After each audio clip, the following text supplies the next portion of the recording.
dans cette présence qui est dans cette atmosphère.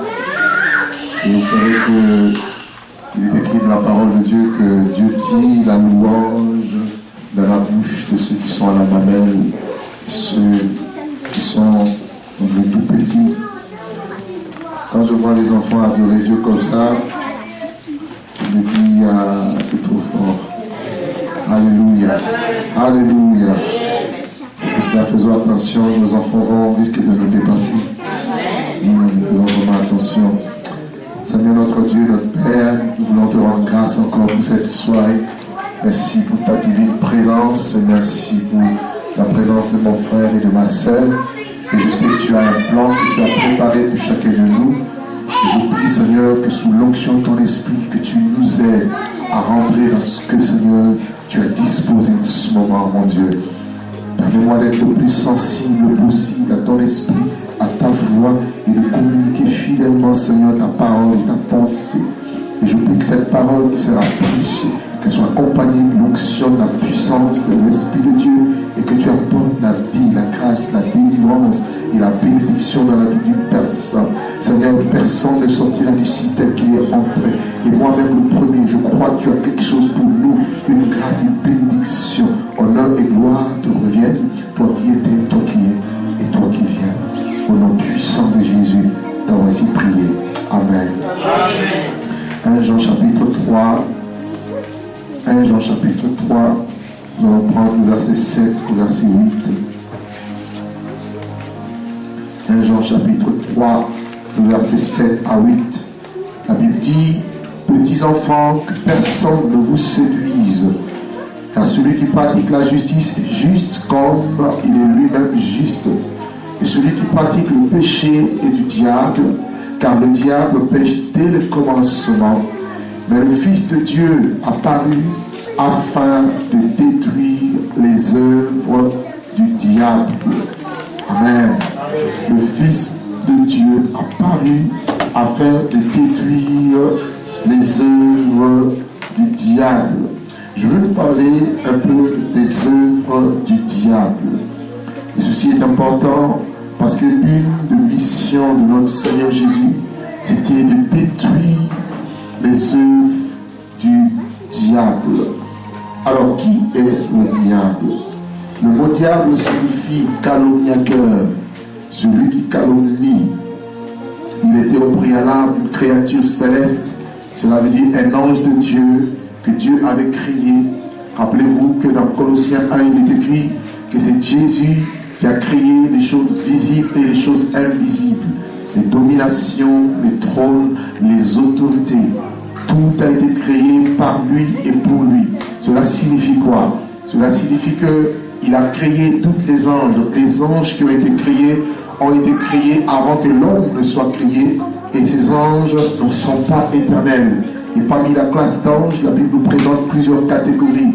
On nous parle d'une part de ce que la Bible appelle Michael ou Michel, qui est un archange, qui est le chef de l'armée de l'Éternel. C'est lui qui soutient toutes les guerres de l'Éternel. Et on nous parle aussi de Gabriel, qui est l'archange messager, le chef de tous les anges messagers. Et on nous parle des anges qu'on appelle les séraphins, par exemple. Si vous lisez dans Ésaïe chapitre 6, il est écrit quoi? L'année de la mort du roi Osias, je vis le Seigneur assis sur son trône et le fond de sa robe qui remplissait tous les temples. Et Ésaïe regarde dans la vision et il voit les anges, les séraphins. Donc c'est les anges qui se tiennent au-dessus du trône de Dieu et ils ont 6 ailes. Et 2 pour se couvrir la face, 2 dons pour voler, qui se servent pour voler et 2 pour se couvrir les pieds. Donc les séraphins sont dans la présence de Dieu. Et la Bible nous parle aussi des chérubins. Les chérubins, c'est cette classe d'anges qui protège la sainteté de Dieu. Et dans le psaume, il est dit que le trône de Dieu est assis au-dessus des chérubins. Nous retrouvons les mêmes chérubins sur l'arche. La Bible nous déclare que lorsque l'arche a été construite, Dieu avait demandé qu'il y ait 2 chérubins aux ailes déployées pour couvrir la Shekinah de la gloire de Dieu au-dessus de l'arche. Et selon Ézéchiel chapitre 28, pour ceux qui notent Ézéchiel 28, à partir du verset 11, On nous dit qu'il était un chérubin protecteur.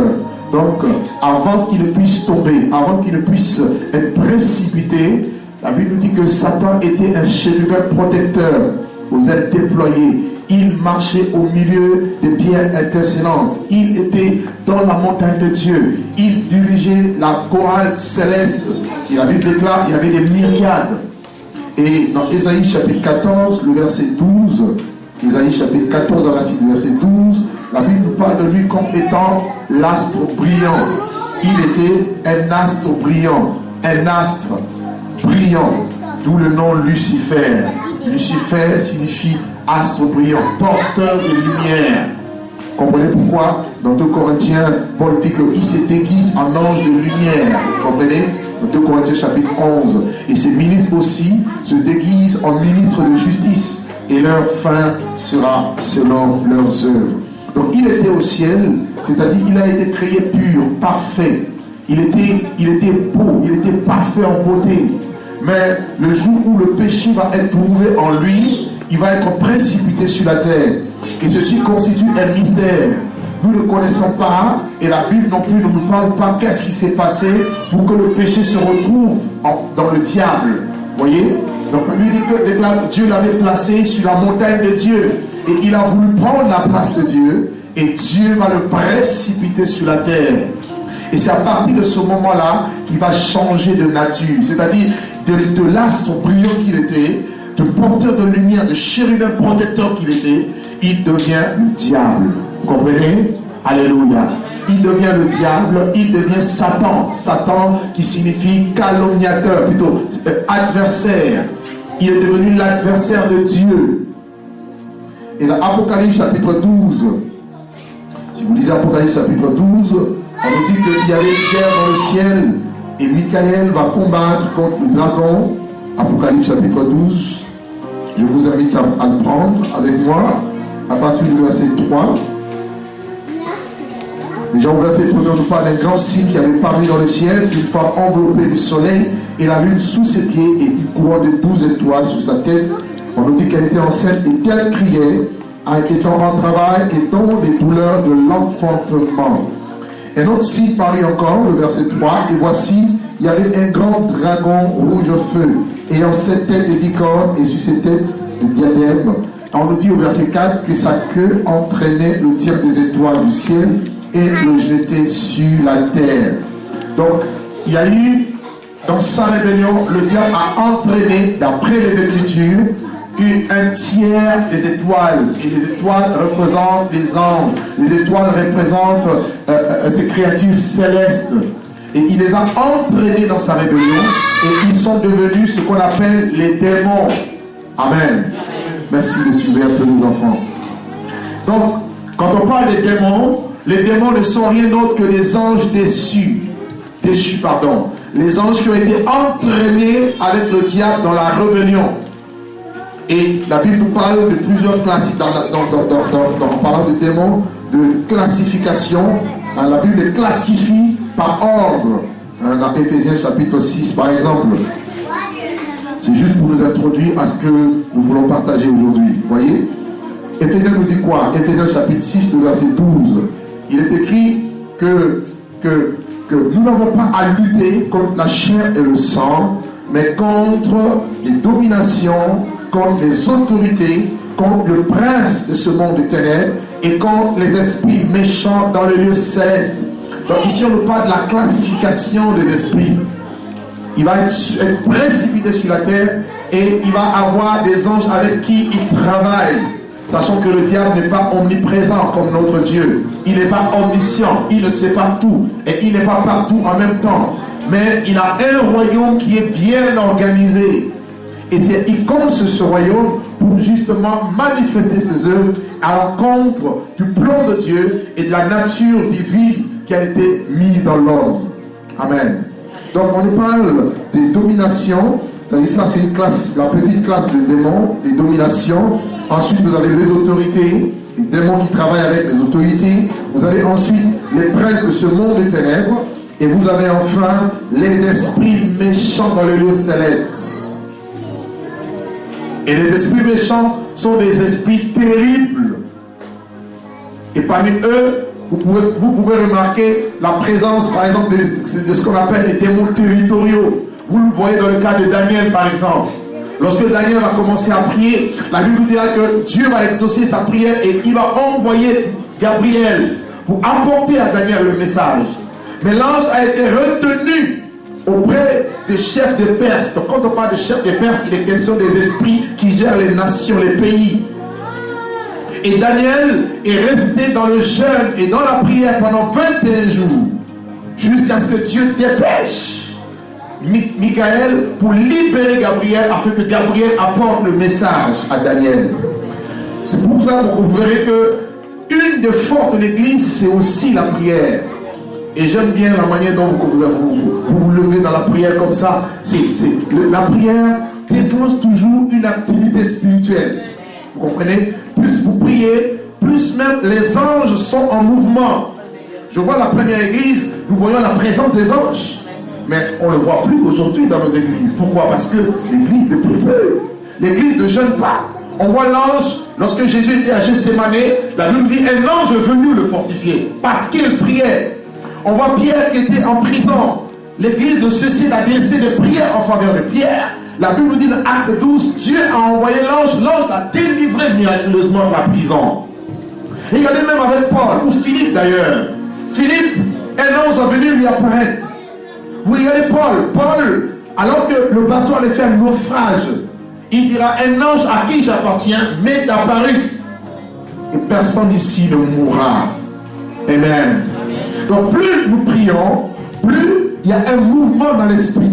Plus l'église prie, plus le chrétien prie, plus quelque chose se passe dans le monde spirituel et Dieu est prêt à agir. Les anges agissent avec l'église dans la mesure où l'église prie. S'investit dans l'œuvre du royaume de Dieu. Alléluia. Amen. Alléluia. Amen. Ça, c'est une réalité très spirituelle. Et je peux vous assurer, si vous continuez dans cet élan, vous pouvez même avoir des apparitions d'anges. Et n'ayez pas peur. Amen. Amen. Merci Seigneur. Est-ce que vous me suivez jusque-là? Amen. Et donc, je disais que dans sa rébellion, c'est l'Apocalypse chapitre 12, le diable va devenir le dragon ancien.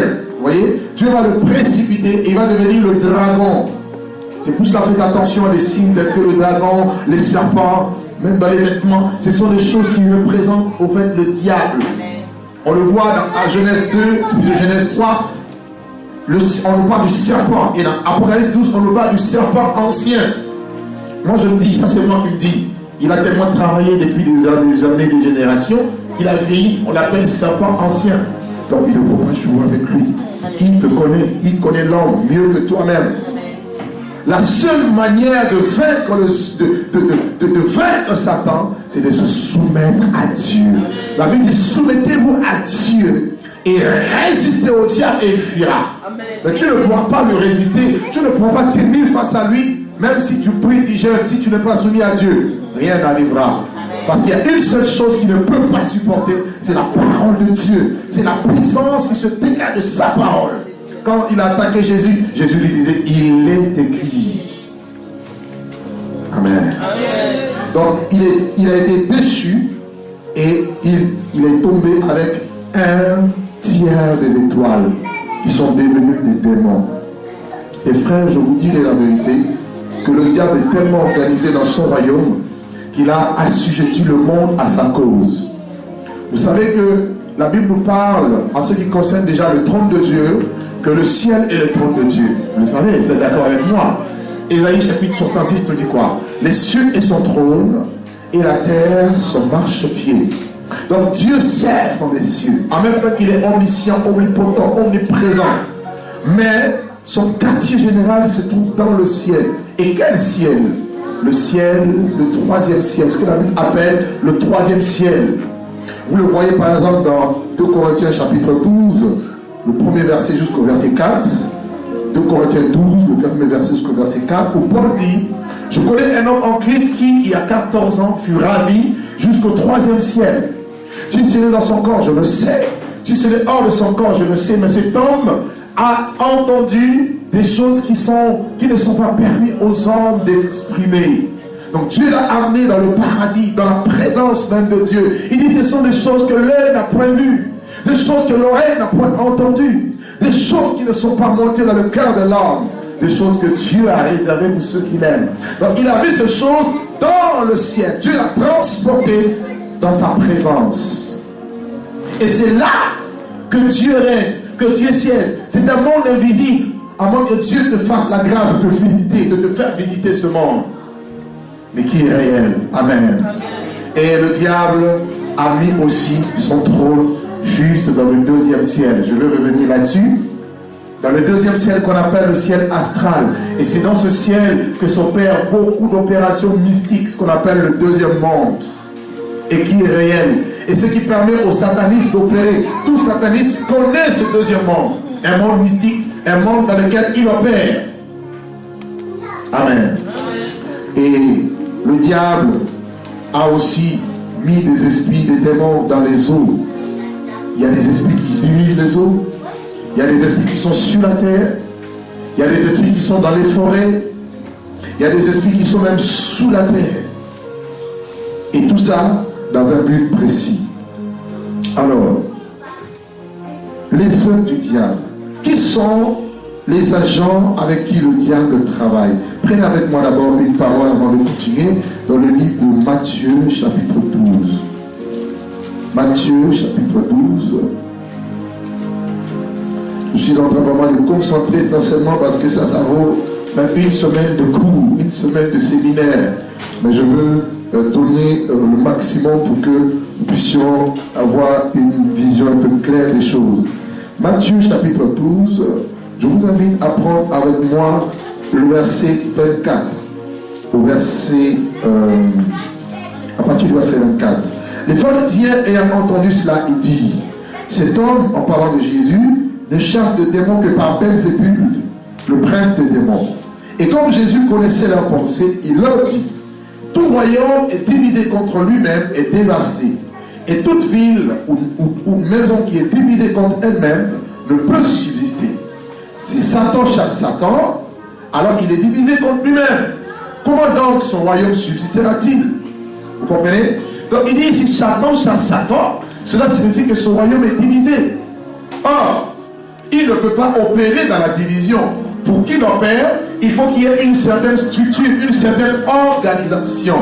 Et c'est comme ça que le diable a fait asseoir une organisation spirituelle dans le but de détruire le plan de Dieu. Comprenez qu'il est l'adversaire de Dieu. Tout ce que Dieu fait est bon. Et lui, il vient pour détruire.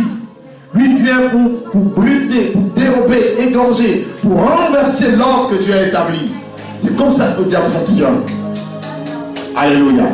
Et dans son organisation, donc vous avez donc les démons qui travaillent avec eux, et vous avez aussi des hommes, et j'en parlerai, des hommes qui font allégeance à Satan, ou donc qui ont fait aussi des pactes avec le diable dans le but de participer à ses plans, à ses objectifs. Paul nous dit dans 2 Corinthiens chapitre 2, verset 11, il dit, il ne faut pas laisser à Satan l'avantage sur nous, car nous n'ignorons pas ses desseins. Il a des desseins, il a des plans, il a des projets. Pendant que toi tu dors, lui il travaille. Et sa cible, il est des chrétiens, de l'église, des vrais enfants de Dieu.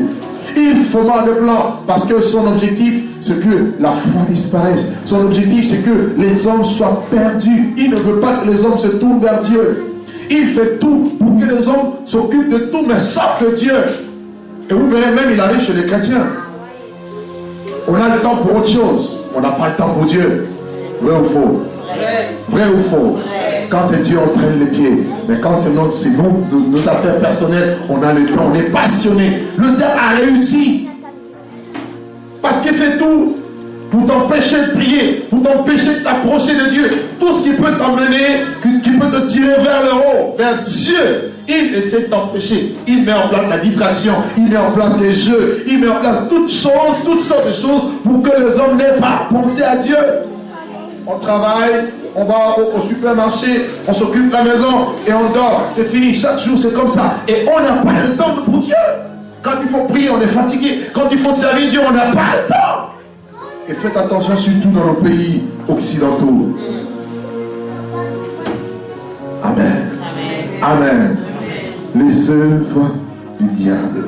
Alors, avant de rentrer dans les œuvres proprement dites, en ce qui concerne l'homme personnellement, voyons un peu ce que la parole de Dieu nous dit. Je vais parler rapidement des œuvres dans un aspect, et ensuite je vais toucher l'aspect de l'homme, c'est-à-dire ta vie, ma vie. Quels sont les projets du diable pour nous, afin de nous détruire, de nous empêcher de servir Dieu. Alors, 2 Corinthiens chapitre 10, je vous invite à prendre cela avec moi. 2 Corinthiens chapitre 10, et nous allons juste lire le verset 3 jusqu'au verset 5. 2 Corinthiens chapitre 10, le verset 3 au verset 5. Il est écrit ceci: si nous marchons dans la chair, nous ne combattons pas selon la chair, car les armes avec lesquelles nous combattons ne sont pas charnelles, mais elles sont puissantes par la vertu de Dieu pour renverser les forteresses. Nous renversons les raisonnements et toute hauteur qui s'élève contre la connaissance de Dieu, et nous amenons toute pensée captive à l'obéissance de Christ. Regardez ici ce que Paul dit. Paul était conscient de la réalité du combat spirituel. Et je veux dire que les chrétiens que vous êtes, que nous sommes, que vous soyez conscients que le démon existe, que le diable existe. J'entends certains chrétiens, certaines personnes qui disent oui, mais tout ça c'est des mythes, tout ça c'est la mythologie, ça n'existe pas. Le fait même que tu nies que ça existe, ça prouve que le diable t'a eu, parce qu'il aime travailler dans le secret. Comme ça tu te douteras de rien. Alléluia. Alléluia. Vous ne me répondez même pas. Voilà Dieu. Paul était conscient de cette réalité. Il dit aux chrétiens, il dit, regardez, si nous marchons dans cette chair, nous sommes tous charnels, c'est-à-dire nous sommes dans une chair. Mais attention, le combat n'est pas dans la dimension de la chair. Il dit, nous n'avons pas à combattre contre la chair et le sang. Il dit, les armes avec lesquelles nous combattons ne sont pas charnelles, mais elles sont puissantes par la vertu de Dieu. Pourquoi? Ici, il parle en réalité du combat spirituel et il parle de l'évidence, de l'imminence d'utiliser et d'exploiter les armes spirituelles. Et parmi les armes spirituelles, la Bible nous parle de deux catégories. On nous parle des armes offensives et des armes défensives. Il y a des armes qui servent pour notre protection. Il y a des armes aussi qui nous servent d'attaquer le diable, d'attaquer. Vous voyez, d'aller dans son camp et d'arracher ce qu'il nous a volé. Et ces armes sont puissantes. Par la vertu de Dieu. Pourquoi? Pour renverser les forteresses. C'est-à-dire que le diable, dans ses œuvres, il a d'abord mis ce qu'on appelle des forteresses. Une forteresse, c'est quoi? Une forteresse, c'est comme une prison. Et ces forteresses dont on parle ici, c'est d'abord au niveau de pensée. Au niveau de la pensée. Quand la Bible parle de la pensée, la Bible parle de l'esprit de l'homme. Et le combat spirituel s'opère d'abord au niveau de la pensée. Si le diable veut vous détruire, qu'est-ce qu'il fait? Il vous envoie une pensée. Vous êtes là par exemple, il dit écoute, la vie ça sert à rien, tout est vanité. Tu sais, c'est meilleur, c'est mieux de l'autre côté. Tu peux te tuer. Donc si tu prends une arme, tu peux tuer. Ça a commencé où? Par la pensée. Et la pensée t'a amené où? À poser un acte. Et quand tu te suicides, tu vas droit en enfer. Parce que c'est la Bible défend le meurtre. Tu ne tueras pas. Tu n'as pas le droit de t'ôter la vie. Vous comprenez un peu? Donc, c'est au niveau des pensées, le diable essaie de mettre en place des forteresses.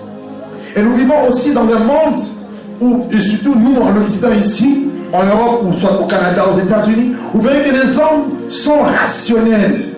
Vous voyez, le rationalisme a pris place. On veut tout rationaliser. On met en place des philosophies et toutes ces philosophies et toute cette sagesse s'opposent à Dieu.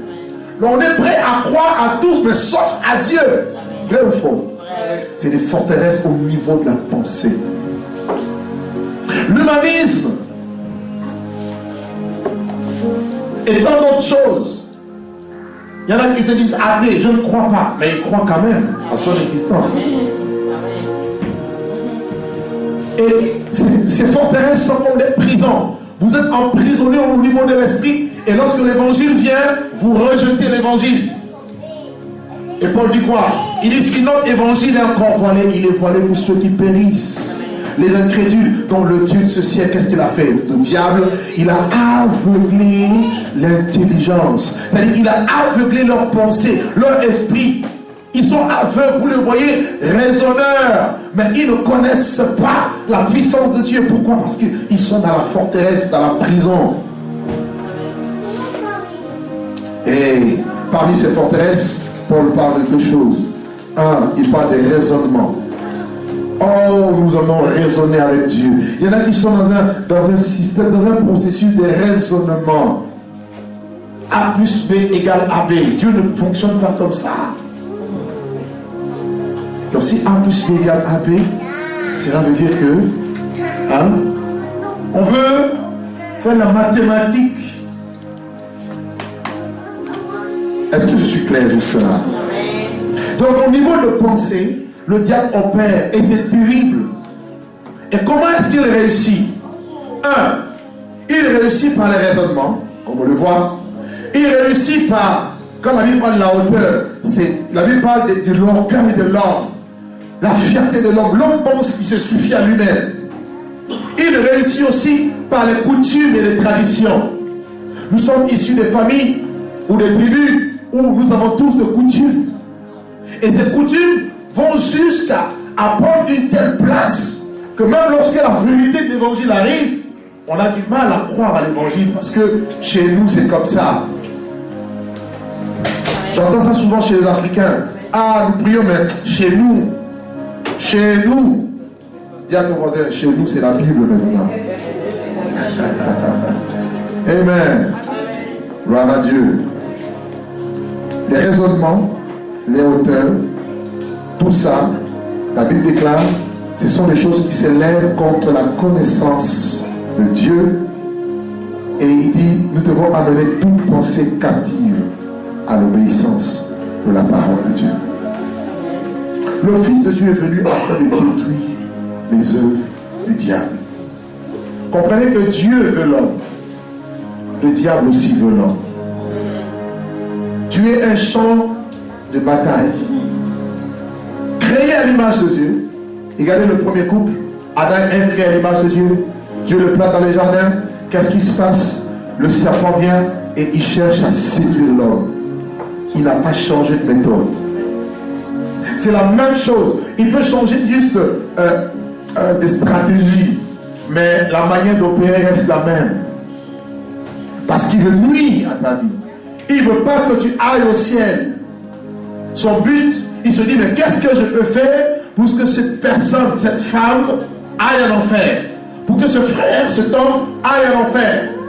Il veut amener le maximum d'âmes.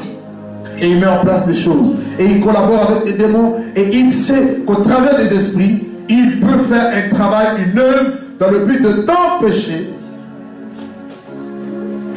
de croire en Dieu. Amen. Alors, d'après la parole de Dieu, l'homme est composé de 3 parties. Je dis bien d'après la parole de Dieu. Hein? Il y en a qui disent que l'homme a 12 parties. Bon, je ne peux pas prouver ça bibliquement. Je sais que l'homme est composé de 3 parties. Prenons ensemble 1 Thessaloniciens chapitre 5, 1 Thessaloniciens chapitre 5. Les œuvres du diable. Je vais essayer de brosser un peu quelques œuvres du diable dans les 3 parties. Parce qu'il veut détruire. Le voleur ne vient que pour dérober, égorger, détruire. Il faut connaître ces choses. 1 Thessaloniciens chapitre 5. Le verset 23 nous suffit. Il dit quoi? Que le Dieu de paix vous sanctifie lui-même tout entier et que tout votre être, esprit, âme et le corps soit conservé irréprochable lors de l'avènement de notre Seigneur Jésus-Christ. Donc, vous voyez ici, la Bible parle de l'esprit, la Bible parle de l'âme et la Bible parle du corps. C'est ce qui constitue votre être. Et le diable veut toucher ne serait-ce qu'un aspect de votre être pour vous déstabiliser et pour vous détruire, vous détourner de Dieu. Car tel est son rôle. Quand le Seigneur est venu, il a chassé les démons. Une des caractéristiques du ministère de Jésus, c'était la délivrance. Et je demande à ce que tous les chrétiens puissent arriver au niveau, eux aussi, de délivrer les autres. Parce que vous verrez que la plupart de ceux qui ont des problèmes, même dans les églises, ce sont des problèmes liés aux esprits, aux démons. Je le parle, je le dis, aussi bien par expérience. Vous comprenez? Donc, Jésus chassait un démon un jour, et puis il va dire dans Matthieu que lorsqu'un esprit impur est sorti d'un homme, qu'est-ce qu'il fait? Il va dans le lieu aride. Il va chercher du repos, et il n'en trouve pas. Et il se dira lui-même, je retournerai dans ma maison d'où je suis sorti. C'est-à-dire, cette maison, c'est toi. Nous sommes considérés comme une maison, une habitation. Et quand les esprits sortent, ils ne trouvent pas du repos. Ils vont dans le lieu aride, mais il n'y a pas de repos. Et ils cherchent à retourner. Et lorsqu'ils retournent, et qu'ils voient maintenant que ta vie, cette maison est vide et balayée, emmenée. C'est-à-dire que cette vie, la vie que tu as, n'est pas remplie de l'Esprit de Dieu, et n'est pas remplie de la parole de Dieu, par la sanctification. La Bible déclare qu'il va et il va prendre cet esprit, cet autre esprit plus méchant, et ils reviennent. Et ils s'établissent. Et la Bible nous enseigne que la dernière condition est pire que la première. C'est pour ça que vous verrez que les chrétiens qui ne craignent pas Dieu, par exemple, lorsque vous priez pour leur cas de délivrance, ils ne font que s'empiler. Pourquoi? Parce que les esprits qui sont chassés reviennent, mais en force. Vous comprenez? Amen. Suivez, hein? Ils reviennent, mais en force. Et la dernière condition est pire que la première. Donc, l'homme est composé de 3 parties. L'esprit, l'âme et le corps. Alors, je veux parler un peu avec nous ce soir. On a quelques minutes encore. Des esprits qui exercent, qui travaillent et qui exercent une influence au niveau d'abord de l'esprit. C'est important de le savoir. Quels sont les démons ou les œuvres du diable au niveau de l'esprit de Dieu, l'esprit de l'homme? Parce que je parle de toi, je parle de moi. Alors, vous avez premièrement l'esprit de mort. Quand vous avez affaire à un esprit de mort, l'esprit de mort n'habite pas l'âme. L'esprit de mort n'habite pas le corps. L'esprit de mort vient d'abord au niveau de l'esprit. Et une fois qu'il a réussi son travail, il peut maintenant prendre ton âme, partir avec dans le séjour de mort et tu meurs. Il y a beaucoup de personnes, je le vois même dans les églises, qui meurent bizarrement. Et quand vous vérifiez, vous voyez qu'il est mort par voie mystique. Et ça, c'est pas normal. C'est pas normal qu'aujourd'hui je suis en bonne forme et que demain je me lève et bizarrement comme ça quelque chose de bizarre m'arrive et je pars. C'est pas normal. Mais vous voyez ça dans les églises. Parmi les chrétiens, je veux dire. Et les esprits de mort sont terribles. Ils viennent d'abord mettre un voile dans la vie d'une personne. C'est-à-dire, la présence d'un esprit de mort, il y a des symptômes. Quand l'esprit de mort est dans la vie d'une personne, vous allez voir d'abord la lourdeur spirituelle. On est lourd, les choses de Dieu, on a difficile à comprendre, on a difficile à assimiler. Ça, c'est un aspect. Lorsque l'esprit de mort est dans la vie d'une personne, on commence à voir des pensées de mort. Tout le temps. Tu as l'impression que quand tu es dans une voiture, c'est comme si tu vas faire un accident. L'accident va arriver puis tu vas mourir. Ça s'appelle la présence d'un esprit de mort. Tu peux aussi voir, même jusqu'à voir des songes ou des visions où il y a toujours un lien avec la mort. Soit tu vois des personnes qui sont décédées depuis longtemps, soit dans ta famille, soit dans ton entourage. Soit tu vois des cercueils, soit tu vois en tout cas tout ce qui est lié à la mort.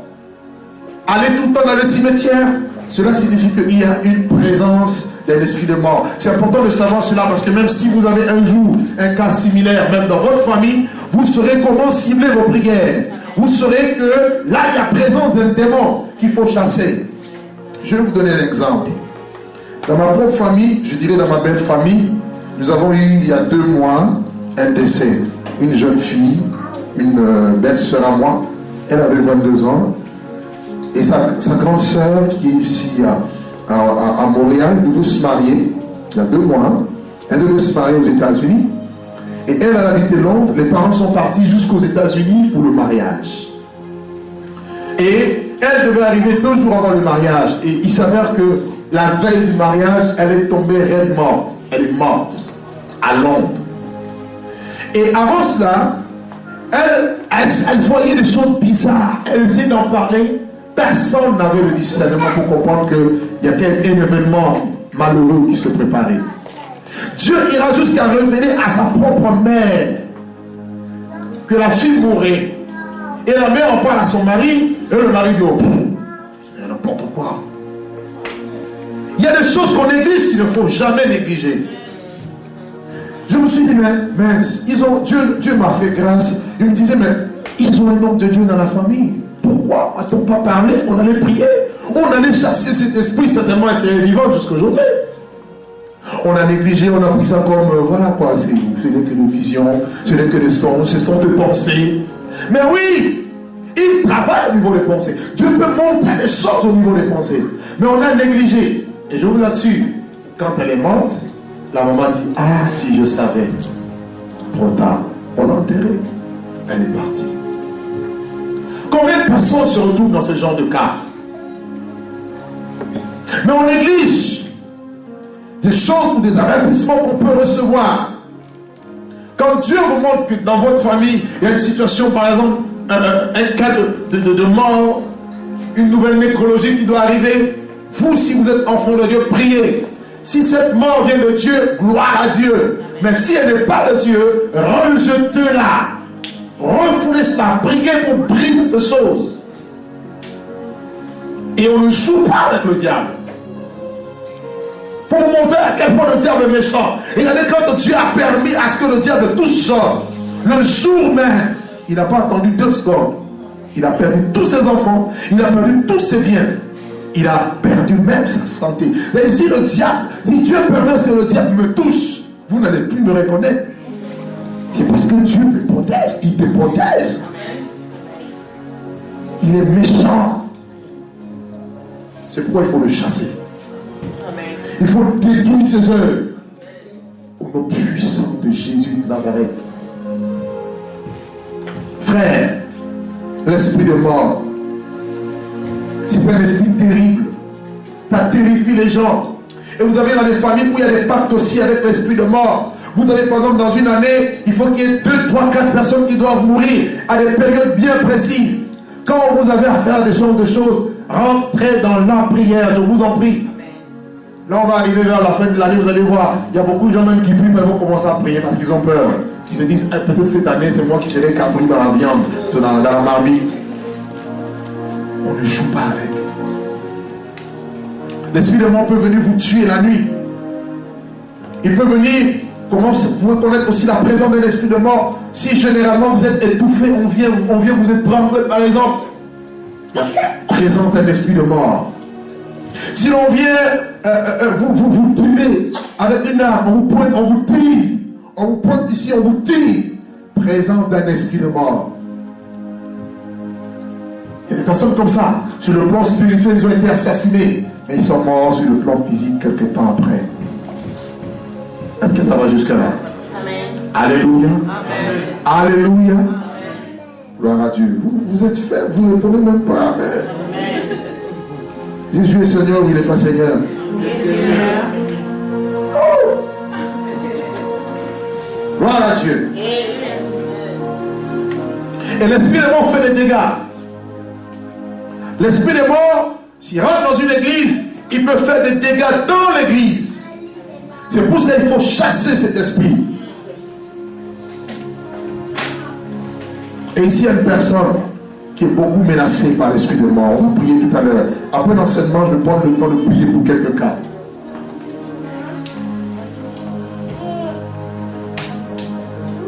Deuxième esprit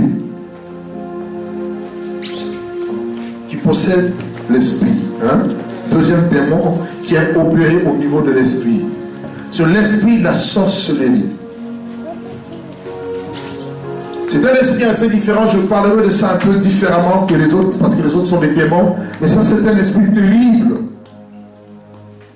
Et quand vous avez affaire à un esprit de sorcellerie, soyez très vigilants.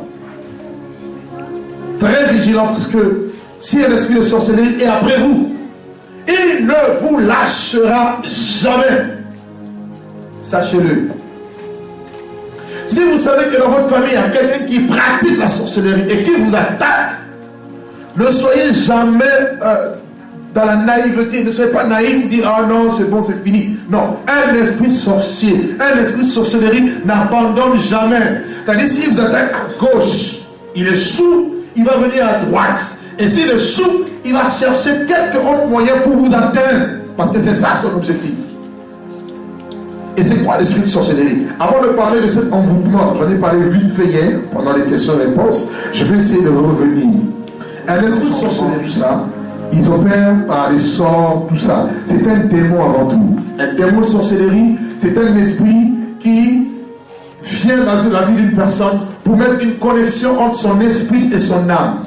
Comprenez que notre esprit est géré par Dieu.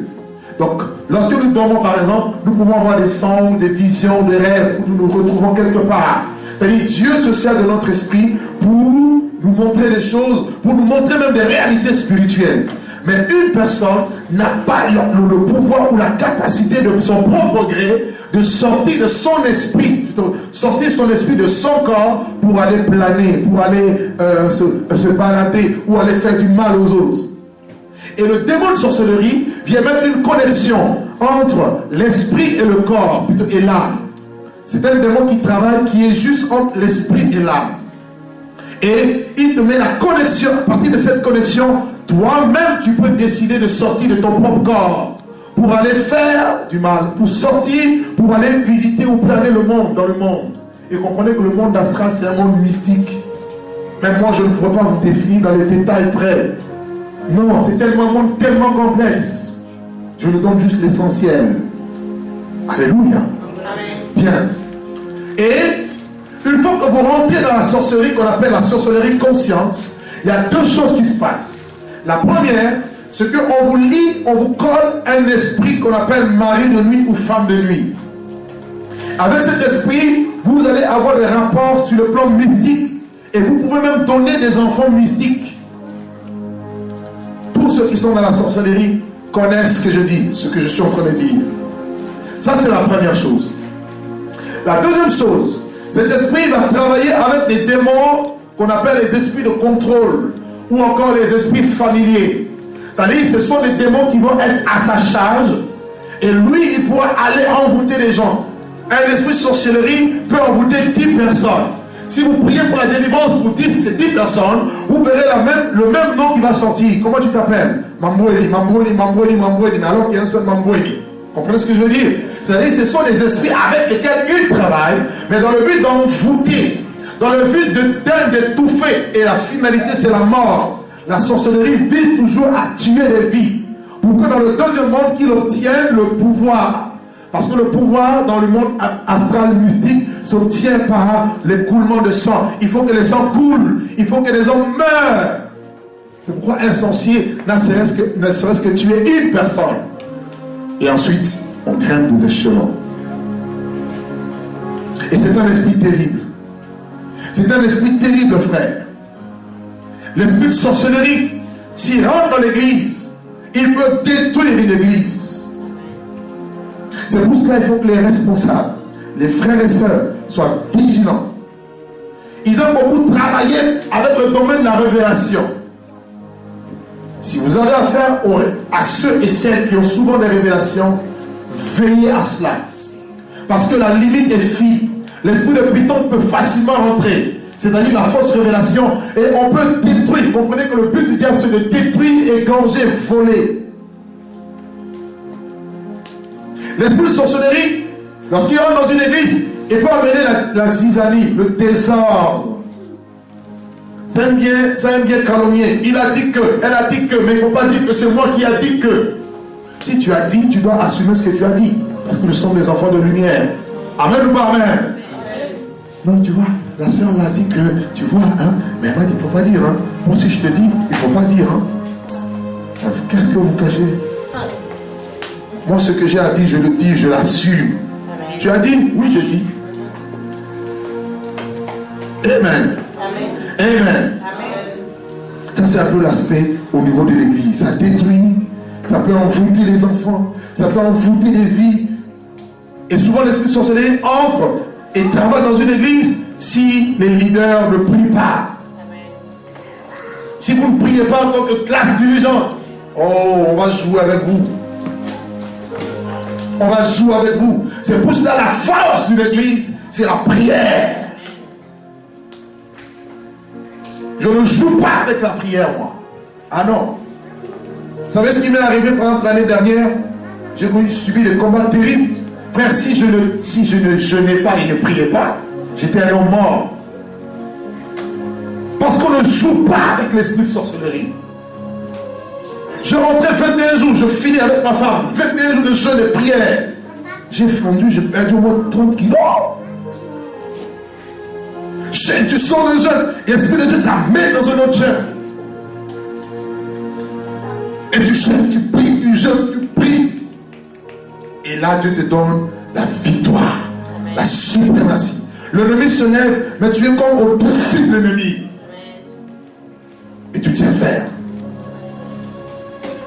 Quand vous voyez par exemple, non, tel pasteur est tombé dans l'impudicité, les chrétiens se lèvent comme ça, commencent à crier, oh ouais, on savait. Au lieu de prier, les pasteurs sont des hommes.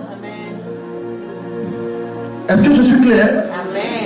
C'est facile de condamner, c'est facile d'accuser, mais vous n'êtes pas à leur place. Il y a des personnes qui sont envoyées dans les églises de sirènes, dans le but, quand le démon, quand il est mandaté dans une église, son chef lui dit, toi, ta mission, tu peux faire 2, 3 ans, 5 ans, tu dois réussir à faire tomber le pasteur. Parce qu'il sait que si le pasteur tombe, beaucoup de choses tombent. Le diable sait. Alléluia.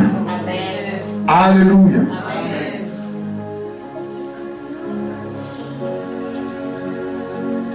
Et vous verrez qu'en général, celles qui font tomber les pasteurs sont dans la sorcellerie. Je sais de quoi je parle. Moi j'en ai eu.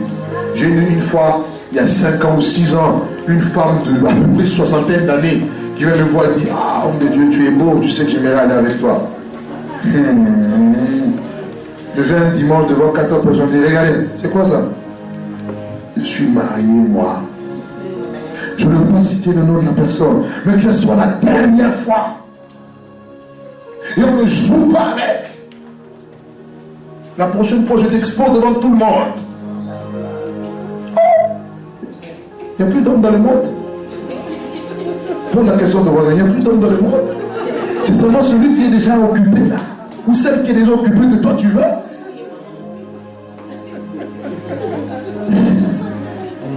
Amen. Je connais le pasteur. D'ailleurs, il viendra ici, si Dieu permet. Dieu l'a ouvert le port pour le Canada. On verra qu'il vienne peut-être d'ici là. Dieu l'utilise beaucoup dans la délivrance. Il est à Kinshasa. Un homme bien stable, qui craint Dieu. Une fois, pendant qu'elle recevait des gens à la maison, plutôt dans le bureau, une femme sataniste vient.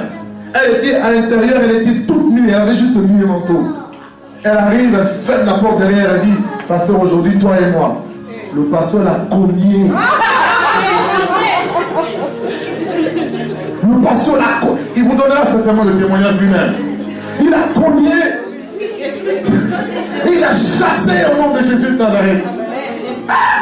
Tu veux tuer le poussin dans l'œuf.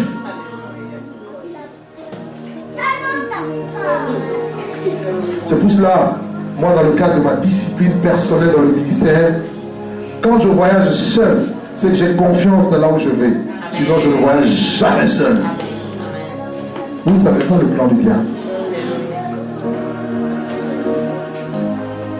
Oh, recevoir une sœur seule. Il dit non, j'ai vraiment des problèmes, je veux te voir. Il dit ok, je dois être accompagné. Si je ne suis pas accompagné, je ne te reçois pas.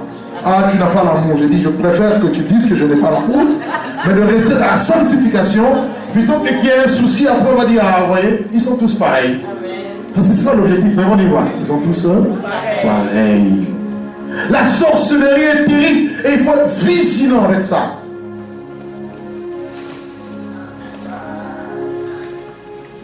Et ça, c'est les autres du diable dans l'église. Et maintenant, dans les familles, la sorcellerie bloque. L'esprit de sorcellerie travaille beaucoup avec les esprits de serpents, les esprits de boa. Si vous êtes possédé par un esprit de sorcellerie, cela veut dire que l'esprit de boa n'est pas loin. Comment savoir que vous avez l'esprit de boa ou cet esprit de blocage? Cet esprit vous possède, vous travaillez, mais vous avez l'impression que vous gagnez beaucoup, mais l'argent part. Quand l'argent vient entre les mains, vous gagnez par exemple 4 000 $. Je ne sais pas, ici le salaire minimum c'est quoi? 2 000, 3 000 par mois. Minimum 2 000. Minimum c'est 1500. 1500 minimum. Hein? Vous gagnez 1500 €, plutôt 1500 $ canadiens, ou même un peu plus. Vous avez la possibilité d'épargner au moins 500 €, exactement 500 $. Mais à chaque fois que l'argent vient, il y a le projet, le même jour, il y a l'attente au pays, il y a un problème ceci. Il y a tel souci qui vient d'arriver. Donc, tout part comme ça. Même si tu voulais semer dans l'œuvre de Dieu, tu n'as plus l'argent. Tu dis, bon, ok, ça c'est le mois de janvier. Bon, je vais me rattraper le mois prochain. Le mois prochain, même situation, voiture qui tombe en panne bizarrement. Ah, bon, mars, maladie qui vient de nulle part. Donc, toi, c'est comme si tu étais condamné à être esclave. Il y en a même qui sont des esclaves de famille. Attention. Avant même d'envoyer de l'argent dans nos familles, prions. Pour savoir si c'est Dieu qui veut qu'on l'envoie. Est-ce que je peux parler à quelqu'un ici?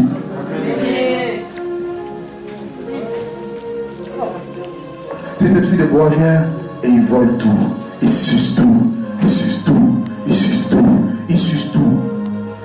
Moi j'ai rencontré des gens, si vous dites ce qu'ils gagnent, vous dites, mais c'est pas normal. Nous là, on gagne rien là. On vit mieux. Mais il y a beaucoup, mais c'est comme s'ils sont malheureux, misérables. C'est la présence de l'esprit. Ça vous bloque. Ça peut bloquer vos projets. Ça peut bloquer même votre business. Vous voulez mettre en place un business et vous voyez qu'il est bloqué de partout sur les roues. L'esprit de sorcellerie a cette faculté. On accepte tout le monde, mais quand vous arrivez, on dit bon, c'est vrai, vous êtes capable, vous avez quand même des capacités pour faire ça, mais c'est pas possible. C'est pas possible pour vous. Et puis, on donne à quelqu'un d'autre. Combien de personnes souffrent de ce genre de choses? Je ne connais pas bien le Canada, mais je suis sûr que c'est le même cas partout.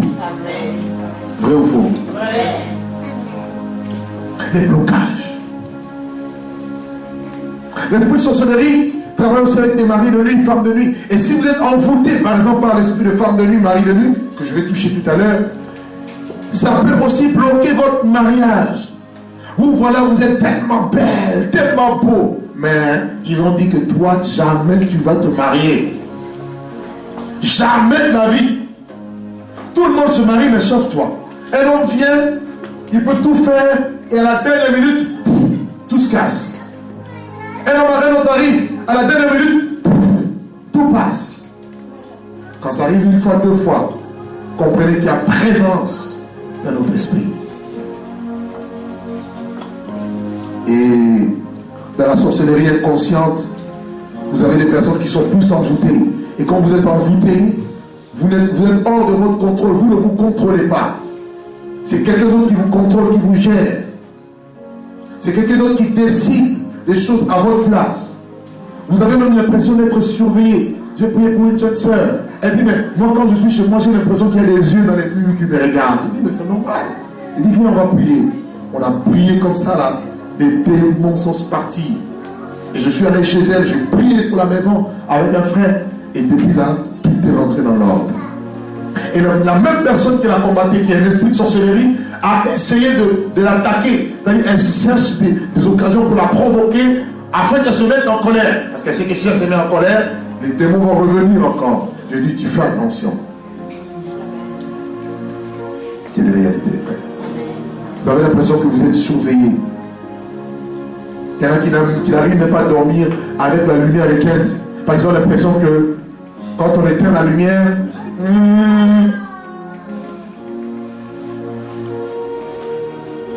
présence d'un esprit. Un autre esprit qui travaille avec l'esprit, qui essaie de posséder l'esprit humain. Vous avez les esprits de mari de nuit, de femme de nuit, qu'on appelle aussi les dorlis, succubes et incubes. Et ces esprits sont très très dangereux. Comment reconnaître que cet esprit opère? En général, vous avez, pour ceux qui sont jeunes, même pas jeunes, même ceux qui grandissent, vous avez souvent ce qu'on appelle, par la science, la pollution nocturne. Alors lui, il y a la pollution nocturne, c'est normal. Et on veut expliquer ça scientifiquement. La présence d'un esprit. Toute la nuit quand tu dors, tu te vois avoir des rapports sexuels. Si tu es un homme avec une femme, tu peux ne pas voir son visage. Ou inversement, si tu es une femme avec des hommes. Et c'est très récurrent. Et quand tu te réveilles, tu as vraiment l'impression d'avoir commis un acte. Il y a présence d'un esprit de mari de nuit ou femme de nuit. Et il en faut être délivré. Parce que l'esprit de mari de nuit, femme de nuit, cherche à souiller ton esprit. Une fois que ton esprit est souillé, tu es mal, tu es gêné, tu es comme, il y a comme une forme de lourdeur. Et si tu es un chrétien qui prie, même ta relation avec Dieu prend un coup. Il y a des personnes comme ça, c'est périodique. Ça peut être pendant 2-3 mois. Après, ça disparaît. Ça revient à nouveau à la charge. Et on a l'impression qu'on est comme, on n'est pas constant dans la vie chrétienne. Parce qu'il y a des choses qui viennent nous affaiblir. Présence d'un esprit de mari de nuit et de femme de nuit. Alléluia. Et ces esprits sont, pour reconnaître les symptômes, ou quelles sont les conséquences de la présence d'un esprit de mari de nuit, femme de nuit. Vous avez le célibat par exemple. La plupart des célibataires ont un problème avec le mari de nuit. Pourquoi? Parce que si vous avez contracté un mariage spirituel, il y a des personnes comme ça aussi, vous dormez, vous voyez que quelqu'un vient vous épouser. Le mariage, ce n'est pas la nuit. Le mariage, c'est à la mairie d'Ottawa le jour. Alléluia. Oui, quand quelqu'un vient la nuit, on est en robe blanche, quelqu'un est habillé la nuit. Non, on ne veut pas de la nuit, on veut le jour. C'est-à-dire, on vous marie sur le plan spirituel. Et si vous êtes marié, c'est-à-dire que vous êtes liés. Et le mari de nuit ou la femme de nuit est un esprit jaloux. Il ne permettra jamais à ce que tu te maries. Parce que le mari ou la femme qui va venir va prendre sa place. Et il ne pourra plus avoir les mêmes choses qu'il avait avec toi. Donc du coup, qu'est-ce qu'il fait? Cet esprit va tout faire pour te maintenir dans le célibat. Et surtout pour les femmes. Après un certain âge, ça devient difficile. Vous voyez? Même pour concevoir, ça devient difficile. À moins qu'il y ait un miracle à part de Dieu. Vous êtes d'accord avec moi? Le mari de nuit, femme de nuit, peut provoquer dans la vie d'un homme ce qu'on appelle l'impuissance sexuelle. On a eu à prier pour des cas comme ça. La puissance de Dieu a été délivrée. Il n'y a même pas longtemps, je priais pour un cas, je crois il y a 3-4 mois. Un homme est venu, il avait un problème sérieux. Et quand c'est comme ça, vous savez, on a honte d'en parler. Merci Seigneur pour la révélation. Je suis là, je te prêchais et l'Esprit de Dieu m'arrête. Il y a une personne ici, tu as tes problèmes de puissance et Dieu me dit, tu es guéri. 2 jours après, comme ça, tout est revenu dans l'ordre. Il était là, il dansait, mais il n'a pas témoigné devant tout le monde parce qu'il avait honte. Il dit, c'est pas grave. Au moins, tu as donné gloire à Dieu dans le secret. Et ça, c'est terrible. Les femmes de nuit, les maris de nuit, femmes de nuit, opèrent beaucoup dans ce domaine. le cas d'impuissance sexuelle. Imaginez si vous êtes marié, par exemple, le mari est frappé d'impuissance sexuelle. Imaginez un peu ce que ça peut engendrer comme conséquence dans le couple. Divorce. Vous voyez? Ou chez la femme, la frigidité. Et on n'a pas envie. Et vous savez, quand c'est comme ça, après il y a des tensions. Il y a beaucoup de tensions dans le couple, c'est comme ça. Et les hommes des couples n'ont pas toujours le courage de dire que non, nous, hein, on a des tensions à cause de ça, à cause de ça, à cause de ça. Mais il y a des choses comme ça qui engendrent des tensions. Une femme qui n'est pas satisfaite, ou un homme qui n'est pas satisfait, qu'est-ce qu'il fait? La colère. Pour un rien, il se nerve. Pour un rien, il préfère être dehors qu'à la maison. Quand un homme commence à aimer dehors plus que la maison, il devient suspect. Moi, j'aime la maison que dehors. Amen. Alléluia. Amen. Tout pour ne pas rentrer. Tu es où? Bon, je suis allé voir un ami. Toi, tous les jours, tu vas voir des amis. Et ton ami de tous les jours, ton épouse ou ton mari.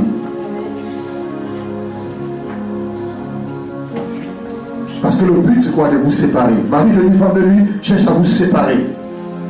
Mari de lui, femme de lui, peuvent aussi, la présence de cet esprit, peuvent aussi amener ce qu'on appelle des fausses couches. Ça arrive. Je ne dis pas que toutes les fausses couches sont dues à ça, mais ça peut aussi engendrer le problème de fausses couches. Quand une femme, par exemple, a souvent des fausses couches, posez-vous la question, vous pouvez prier pour cette personne, vous allez voir un esprit va sortir. Ça peut aussi amener la perte de sang, c'est-à-dire le flux. Hein? Chez les femmes, c'est vous. Ça coule. Ça vous rend indisponible, vous êtes indisposé à chaque fois. Ça peut être aussi dur au mari de lui, aux femmes de lui. Chez les hommes, cet esprit peut aussi amener une odeur nauséabondante. Comment on dit encore? Nauséabonde. Excusez-moi, le français là, ça va échapper un peu. Alléluia. Dis-moi, ton mari, c'est comme si, il y a un moment, il sent comme un bouc.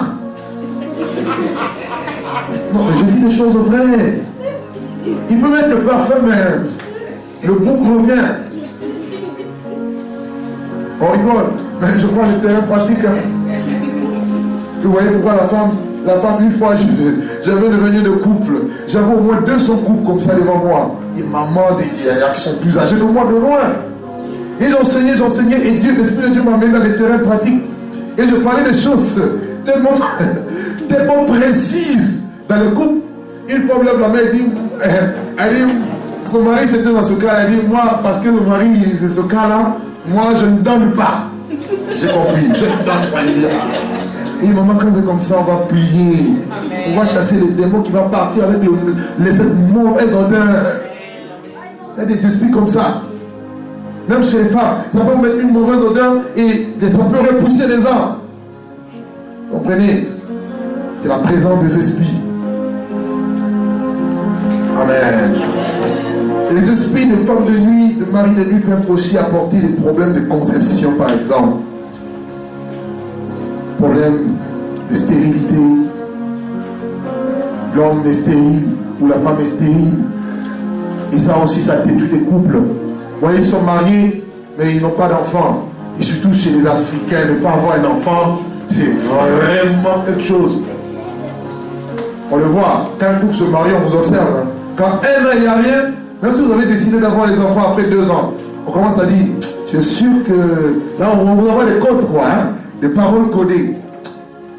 Quand c'est surtout l'homme, tu es sûr qu'elle est une bonne poule pondeuse? Vous avez des couples comme ça, parce que la femme n'arrive pas à concevoir, ou parce que l'homme n'arrive pas à concevoir, il y en a qui vont ailleurs, ils vont dehors. Et la conséquence, c'est quoi? Ça brise des foyers. Et c'est cet esprit aussi qui est à la base de ce qu'on appelle aussi, vous voyez, surtout en Occident ici, mais j'ai vu ça beaucoup aux Antilles, en Martinique, en Guadeloupe, à l'île de la Réunion. Vous avez beaucoup de femmes seules. Ou une femme, si c'est le cas de quelqu'un ici, je ne veux métier personne, je veux juste enseigner, hein, dans le cas de l'équilibre. Hein? Amen. Pas que quelqu'un se sente indexé ou quoi que ce soit. D'ailleurs, je ne connais même pas la situation des gens, hein, excusez-moi. Mais je veux juste prêcher l'évangile. Amen. J'ai vu des femmes, elle est là, elle a peut-être 3 enfants, chaque enfant a un père différent. Et je suis même invité, j'ai une femme, elle avait 9 enfants. 9 enfants, chaque enfant a un papa. Je dis, mais c'est pas possible.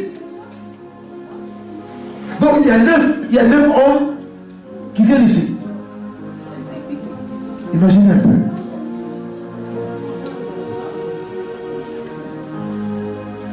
C'est terrible. Alléluia. Amen. Un autre esprit qui travaille au niveau de l'esprit humain, la sirène des eaux.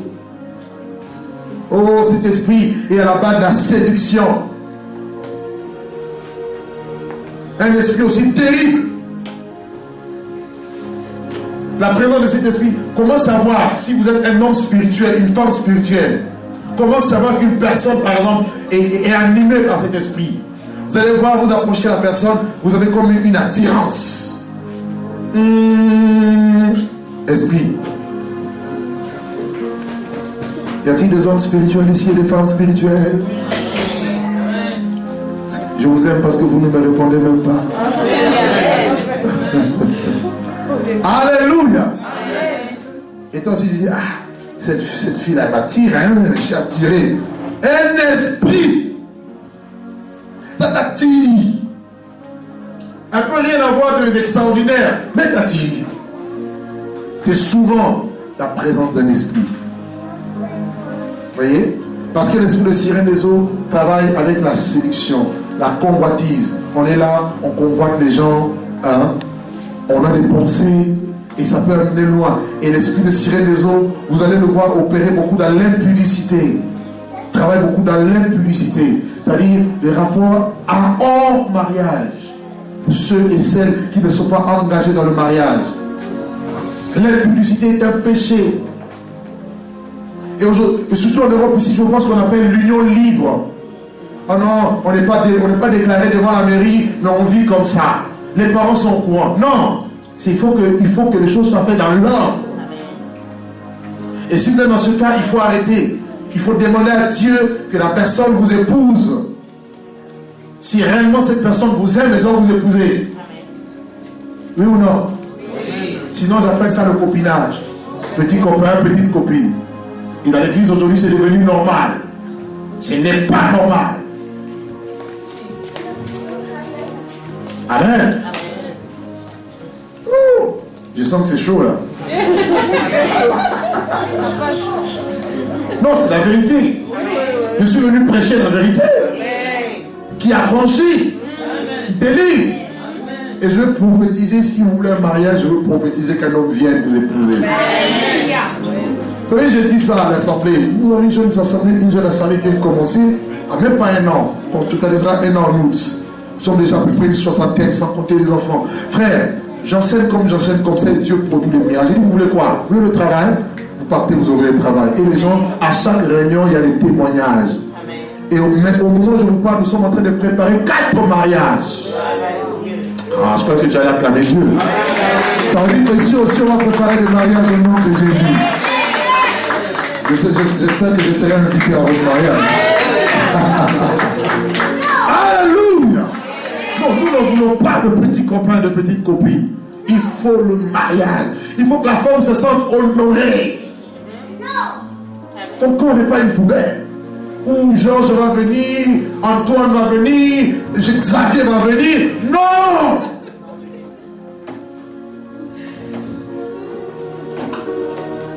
Ça va?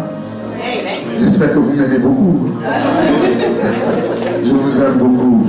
Gloire à Dieu. Gloire à Dieu. La sirène des eaux est aussi à la base de l'adultère. L'adultère ne concerne que le marié. Un couple qui est marié, vous voyez, il y a des gens comme ça dans les églises, même dans les églises.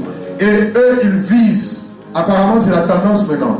Il faut aller vers les hommes mariés ou les femmes mariées parce qu'on est sûr et c'est bon. L'adultère est devenu monnaie courante. Il faut faire attention. Ça, c'est l'œuvre de la sirène des eaux. Et je vais vous donner aussi un conseil. La sirène des eaux a réussi à s'infiltrer dans la mode. Aujourd'hui, tout le monde court après la mode, la mode, la mode. Excusez-moi, la mode est satanique. Faites attention.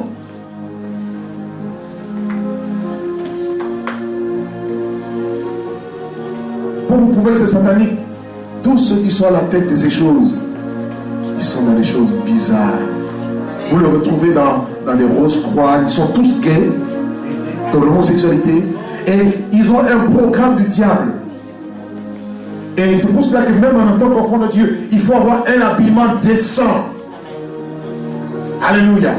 C'est aussi pour éviter à ce que l'ennemi puisse vouloir s'infiltrer.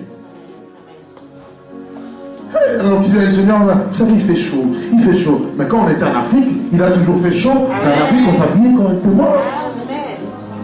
Oui ou non? Ah, je ne vous entends pas. J'espère que je ne dérange pas. Hein? Mais la vérité, je dois la dire, moi. Hein? Je dois la dire. Non, frère. C'est le terrain de la sirène des eaux. Ce n'est pas que les femmes, même les hommes aussi. Je vois des hommes aussi, des jeunes. Moi, je dis à l'église, je dis, on n'amène pas des baguilles. Les jeunes, maintenant, ils ont le fashion. Le pantalon arrive jusqu'ici, il n'y a pas de ceinture. Je dis, mais ta ceinture est où? Et tu vas marcher comme ça, yo. Je dis, mais tu vas devenir un gorille.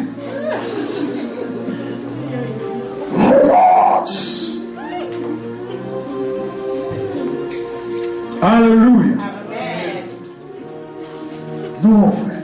La sirène des eaux, le copinage, la sirène des eaux va amener le problème d'avortement. Combien de personnes sont dans les églises, ils font des choses bizarres, des avortements cachés. Frère, ce sont des choses qui souillent, qui détruisent. Faire attention à ces choses au nom de Jésus. Amen. Que le nom du Seigneur soit glorifié. Que le nom du Seigneur soit glorifié. Amen. Ça, c'est au niveau de l'esprit. Il y a d'autres esprits aussi qui peuvent travailler, influencer au niveau de l'esprit. Mais au niveau de l'âme maintenant, il y a des démons qui sont spécialistes aussi de l'âme. Et eux, leurs œuvres, c'est plus, ils touchent plus à l'âme. Et nous allons essayer de citer quelques-uns. Comme je disais, je suis en train vraiment de concentrer parce qu'il y a tellement de choses à dire. Peut-être qu'un séminaire sera fait avec ça, on ne sait jamais ce que Dieu veut, ce que Dieu prévoit. Les esprits, quels sont les esprits qui travaillent ou qui opèrent au niveau de l'âme? L'âme, c'est le siège des émotions, de la volonté. Frère, vous avez les démons, les esprits de haine, par exemple. La haine. Est-ce que vous savez que la haine n'est pas de Dieu? Un chrétien doit avoir l'amour. Même envers quelqu'un qui te fait du mal, tu dois l'aimer. Et aujourd'hui, beaucoup de personnes sont animées par la haine. Au point où ils sont prêts à vous tuer. Comment vous expliquer, comme en Afrique par exemple, on commence à vendre ce qu'on appelle des produits là on a parlé d'une maladie hier là, qui frappe des pieds là. Comment ça s'appelle là? On vous vend ça au marché. Tu es mon ennemi, je ne t'aime pas, je vais au marché, j'achète ça. 10 000 francs congolais. Et je viens, je fais des petits gris, je les jette devant ta porte. Et toi, le matin, quand tu sors de chez toi, tu marches sur ça. Et le lendemain, hop, un petit bouton. Ah, une petite plaie. Ah, le pied qui gonfle. Ah, c'est le basson. Et puis jusqu'à la mort comme ça. Énormément de gens en souffrent. Et ils en meurent. Tout ça pourquoi? À cause de la haine. À cause de la jalousie. C'est un esprit. Un chrétien ne doit pas être jaloux. Il faut chasser l'esprit de jalousie.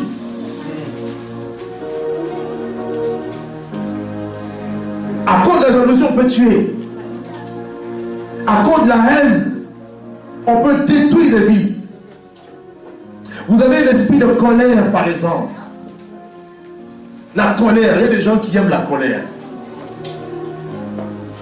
Quand ils se sont embrouillés un peu avec le mari sait déjà que pendant une semaine, il ne va pas parler avec sa femme. Le mari dort, visage tourné vers l'ouest, la femme, visage tourné vers l'est. Vous connaissez ces choses, non? qui ne partagent que les toilettes et la cuisine et les salles de bain. Donc quand l'homme va dans la cuisine, la femme c'est au salon. Quand l'homme vient au salon, la femme va là-bas. Et quand on l'appelle au téléphone, hey, tu sais, vraiment, mais quand l'homme...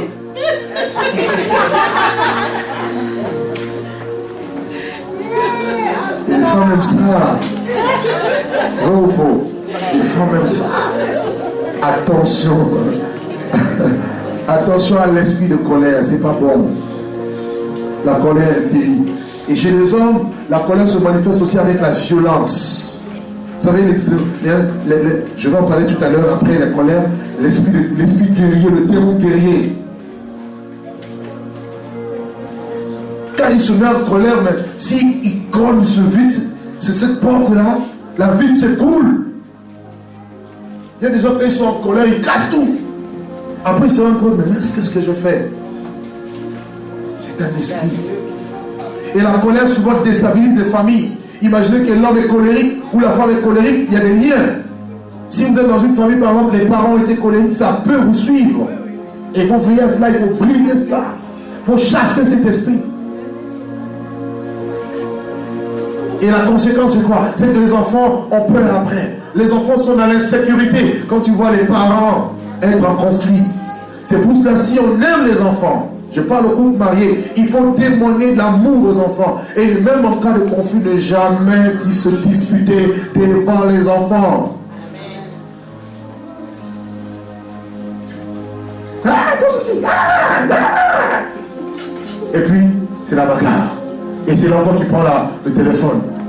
La police. 911. C'est la police. Hein? 911. Et la police arrive. Quel témoignage. Combien de familles aujourd'hui sont-elles brisées? Le papa est à l'est, la maman à l'ouest. Je vous assure, Dieu est contre le divorce.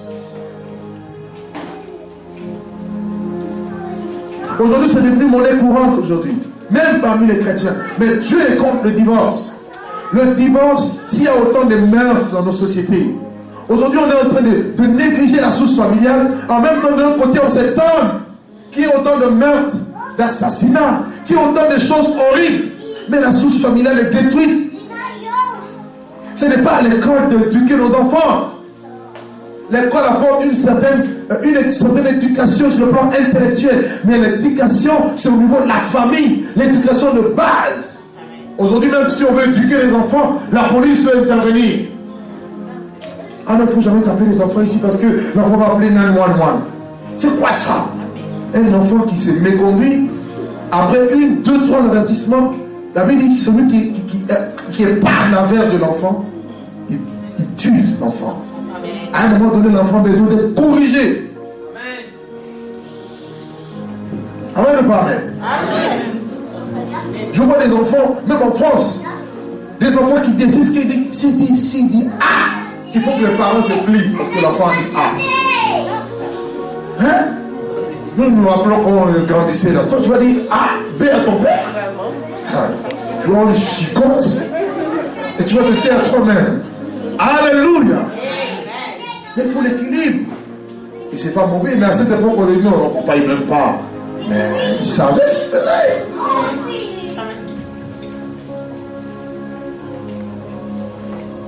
La colère.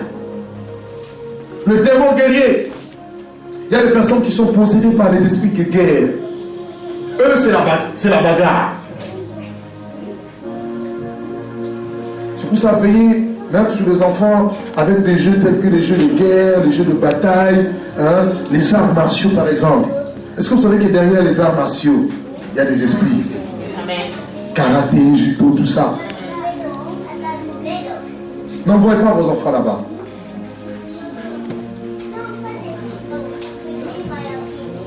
Et l'enfant grandit, et il a envie juste de se battre.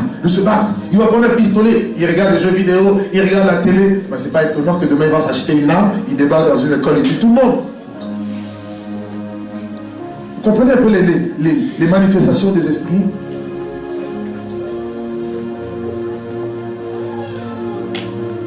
Tout ça c'est au niveau de l'âme. Amen. Amen. Amen. Amen. Et au niveau du corps, vous avez aussi des esprits qui travaillent au niveau du corps. Et avant de toucher le cas du corps, avant de finir avec la prière, vous verrez qu'il y a un démon qu'on appelle le démon de la, plutôt, de la folie. Est-ce qu'il y a des cas de folie ici aussi? Ici au Canada, il y a des gens qui deviennent fous. Oui. Il y en a, hein? Oui. Un esprit de folie va posséder un esprit, et l'âme et le corps, au point où la personne perd le contrôle total de sa vie. Et ça sert à rien de les envoyer dans des centres. Comment on appelle ça? Hein? Accès. Asile psychiatrique. On va mettre des piqûres, mais ça ne va rien changer. Ils sont possédés. Ils ont besoin de la délivrance. Donc, quand vous avez affaire à quelqu'un qui est devenu fou, comprenez tout de suite qu'il y a la présence d'un esprit de folie qu'il faut chasser. Alléluia. Il y en a qui deviennent fous parce qu'ils sont allés toucher à la sorcellerie, aux choses comme ça, et il y a un revers de médaille. Donc la situation change et la personne perd complètement la tête. Et vous avez des esprits qui possèdent des corps. Et parmi les esprits qui possèdent des corps, ces esprits-là, à la base, amènent beaucoup de maladies. Et vous verrez que la plupart des maladies que Jésus a guéries, je dis bien la plupart, étaient liées à des esprits. Jésus vient guérir une personne, il chasse un esprit sourd-muet. Donc l'esprit rendait la personne sourd-muet. Et quand l'esprit sort, la personne se met à entendre et à parler. Vous comprenez? Une personne qui était lunatique, par exemple, Jésus vient tenir un enfant, la personne. Et la personne retrouve ses sens.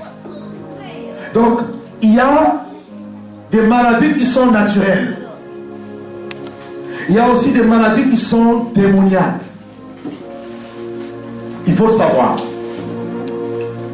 Les œuvres du diable. Dans les œuvres du diable, le diable peut aussi toucher votre corps. Il ne faut pas l'oublier. C'est pour cela qu'il faut prier que Dieu nous donne la santé. Si vous avez la santé, bénissez Dieu pour cela. Vous ne savez pas combien de personnes dépensent de milliers d'argent juste pour avoir une bonne santé. Il y a des personnes qui dépensent énormément d'argent, mais en vain. Je l'ai remarqué par exemple ici, en Occident, c'est quelques années là, il y a une forte progression de maladies telles que le cancer, l'AVC, quoi d'autre? Diabète, hypertension. En tout cas, la courbe est croissante. C'est pas seulement ici. Hein. Vous venez en Europe, venez en France, en Belgique, en Angleterre. Vous allez voir la plupart des gens, ils vont mourir bizarrement. Oh non, qu'est-ce qu'il a eu? AVC. Qu'est-ce qu'il a eu? Paralysie. Qu'est-ce qu'il a eu? Tel problème. Cancer. Frère, comprenez. Les démons travaillent. Je vous ai donné un cas ici. À l'époque, on avait prié pour une femme qui était atteinte de problème de sida. On a prié. Dieu a guéri cette personne. On a chassé un démon. Le démon est parti avec la maladie. Il y a des cas comme ça. Alléluia. Amen.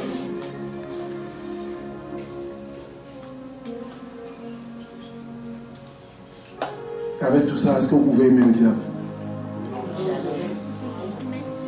Qui l'aime? Ah, il y en a qui l'aiment, hein? Ah, il propose le succès, quoi. Hein? Tu fais un pacte avec lui et il te rend millionnaire. Vous allez en Afrique, beaucoup de gens ont signé des pactes comme ça. Ils sont rentrés dans la Rose-Croix, Ekoka, franc-maçonnerie. Ils sortent juste de l'université, vous le voyez, grosse barade, 4-4. Et il dit, c'est ça la vie. Et en général, il meurt avant 40 ans. Parce qu'il y a des pactes. Avec ces pactes-là, tu ne vis pas longtemps. Et quand tu meurs, tout ce que tu as amassé là, en un rien de temps, tout s'est dilapidé. Le diable est mauvais. Comprenez pourquoi Jésus dit qu'il est venu pour détruire les œuvres du diable. Il faut que ces œuvres soient détruites. Et je suis remonté. Et je demanderai vraiment aux personnes, si vous êtes là, et si vraiment vous avez reçu de Dieu un don de guérison, par exemple, commencez à beaucoup jeûner, à beaucoup prier. Pourquoi? Parce que quand vous voyez dans une société des cas comme ça augmenter, c'est-à-dire qu'il y a une forte influence démoniaque. C'est bizarre. J'entends qu'au niveau du Canada, par exemple, il y a beaucoup de personnes qui sont frappées de problèmes de cancer. Ouais. Chez les Africains, hein? Ou même le problème de dépression. C'est-à-dire que vous voyez qu'il y a une action du diable. Qu'est-ce qu'il faut faire? Il faut contrer cette action-là dans la prière et dans la prédication, et Dieu va faire grâce. Amen. Alléluia. Amen. Les œuvres du diable. Il est mauvais. Il est méchant. Je veux m'arrêter là pour ce soir.